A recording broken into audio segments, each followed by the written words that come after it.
Hello, so this video is going to be about why I struggle with school, and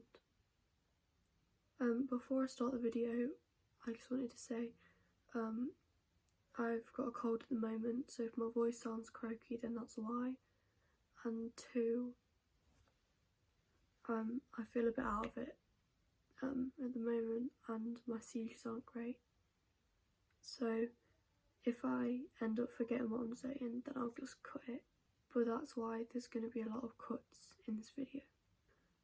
So I really struggle with anxiety. I have done since I was young. I think I was about 8 when it all started. School as a whole makes me anxious. I don't really know why.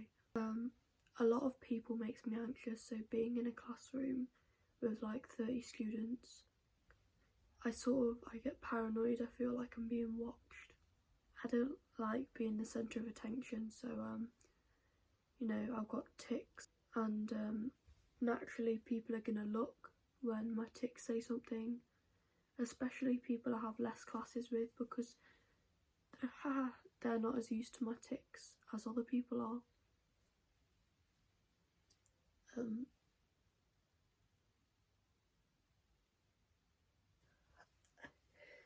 I also get anxious being away from my parents.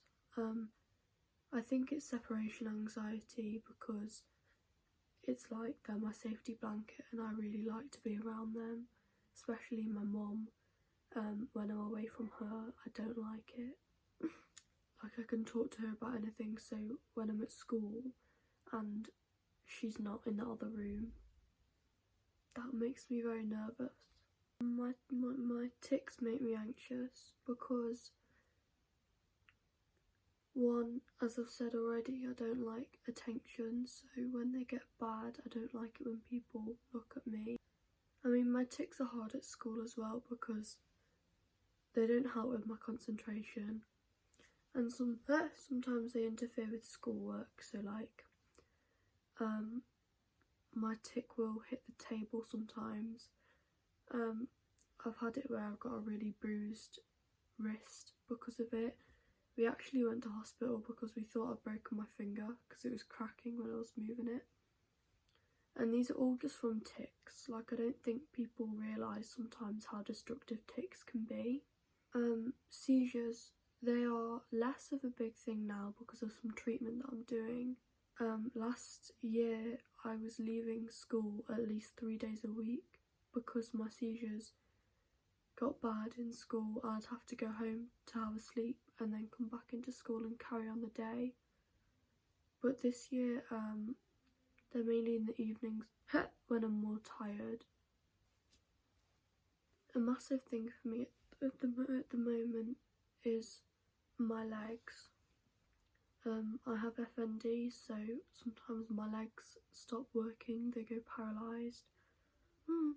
So depending on the severity of how bad they are, I either use crutches all day or I go in a wheelchair. Crutches in school is okay because I'm quite good on them now.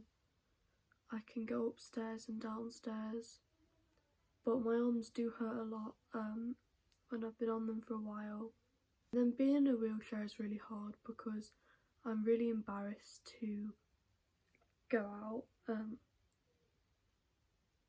in the wheelchair around school. I guess I don't like that I'm not good at pushing myself on it. It's got the self-propel wheels, so I can push myself, but I am really bad at that at the moment. I mean, I'm getting better, but I can't push myself around the whole school, so I rely on someone else to do that. People that have been in my school, because I've been there since the start of high school, the people who have been there since the start with me, you know, this all happened in the last year, and obviously this year has been the first time that I've been in the wheelchair. For them, I understand them looking at me because they don't know what's wrong. I can't explain to everyone who I walk past, oh, that's ironic, who I wheel past, what's going on and why my legs don't work, because even I don't know like fully the scientific things behind why they don't work. I also suffer from depression. I have done for over a year, and that leaves me feeling almost constantly very low.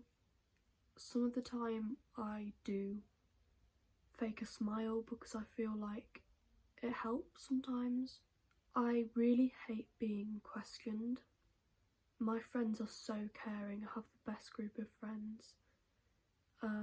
So of course when they see me feeling low, they ask, Neve, are you okay? Some days I just want to have a fun conversation without people wondering what's wrong, and sometimes it helps me. If I fake a smile, sometimes I do end up feeling better instead of wallowing in my sadness, if that makes sense. But it is really hard feeling down a lot of the time in school because teachers ask what's wrong too, and they have my best interest at heart. But sometimes I feel like wherever I go, someone's going to ask me what's wrong, so it's so much easier to just pretend that I'm okay. If anyone watches this from school, I'm being quite vulnerable here, so posting this will make me a bit nervous, but I know that it will help people who feel the same as me. I've got OCD, and it's not what everyone would assume. It's not being neat tidy, and it's not cleaning. For me, it's about rituals and a lot of intrusive thoughts. Rituals like having to do certain things to make myself feel better. For example, like touching objects or blinking a certain amount of times, spinning around on the spot. It's different things that for some reason my brain tells me I've got to do, otherwise something bad will happen. Some days it's better than others. Honestly, some days it doesn't affect me at all, and some days it really affects me. And I really mask at school my OCD. I think that I'm doing it really subtly, and sometimes I don't do things and that makes me really uncomfortable. But at home, sometimes just walking from one room to another room is hard because I have a lot of rituals that I've got to do between walking. So what I'm trying to say in this video is basically that if you hate school, you're not alone. I wish I could stop you hating school. I wish I could stop me hating school. But when people say like, school's the best days of your life, although for a lot of people that can be true, for people like us, if you find yourself a job that you really enjoy, I promise things will get a lot better. And it's funny because I'm saying these things and I don't truly believe them myself, but I'm really trying to convince myself that after school, when I can do what I really want to do, I will really enjoy things. So yeah, please, if you know me and you're watching this, please show support. Please like and subscribe. It really means the world. Comment things that you would like to see from me on my channel. Thank you for watching.